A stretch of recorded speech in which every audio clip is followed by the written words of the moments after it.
In this video, we'll be going over how to add non-instrument products to your facility. First, you want to go to Manage and click on your facility. In this case, I'll be using ALM. Then you want to go to Products. And on the left over here, you'll see all the products available. We've gone over instruments already. Next, we'll be tackling items, services, and time services. Services and items are set up fairly similarly. The big thing you'll want to keep in mind is that, as it states over here, items are fixed price products that do not require a reservation or additional user information, and services are provided by the facility on behalf of the user. So it's more of how they're used as opposed to how they're set up. So if we were to go into items and add item,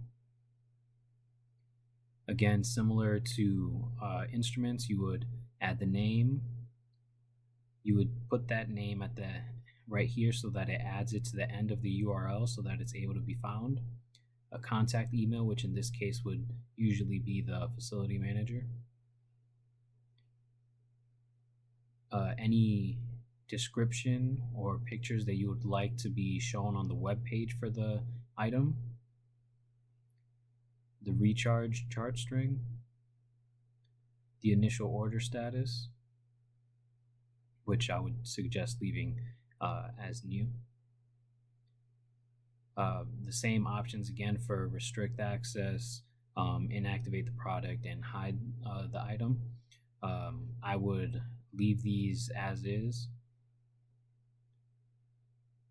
or generally you would leave them as is unless there's a case in which you don't want the item to be seen, or you only want certain people to have access to ordering it.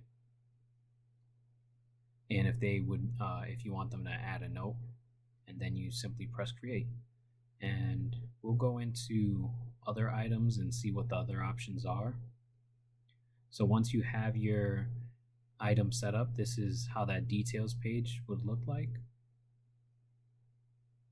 Then you would go into pricing, and similar to the instrument pricing, you have UConn, external academic, and external for-profit rates. In this case, they happen to all be the same.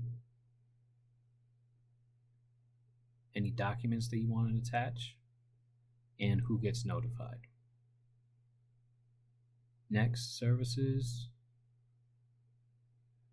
We'll go add service. And again, it's very similar.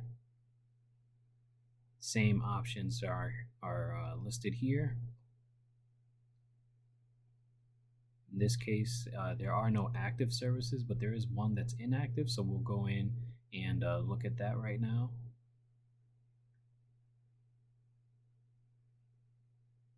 So same options as items had. That's why we'll be covering these two in this video together. And then the last is time services. This is a bit different. So when you click on here, the first page is the same, but remember that this is tied into specific hourly usage.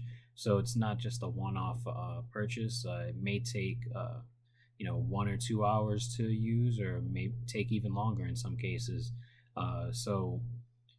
This is tied specifically to how long that time service would take. So in this case, it's training and assisted sessions. So a training may take a fixed amount of hours, but assisted sessions may not. But regardless, these are bundled together. So there's one charge per hour of the person's time. And if we go back over here, it shows you time services are provided by the facility on behalf of the user. Billing is based on time used. So this is very important to keep in mind for how you want to label each of your products on here.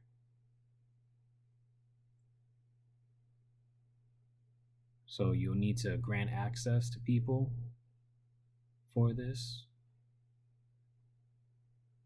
And then again, there's the pricing. And as you can see, it's per hour. and again, UConn, external academic, and external for profit. And then the same docs and notification tabs as before.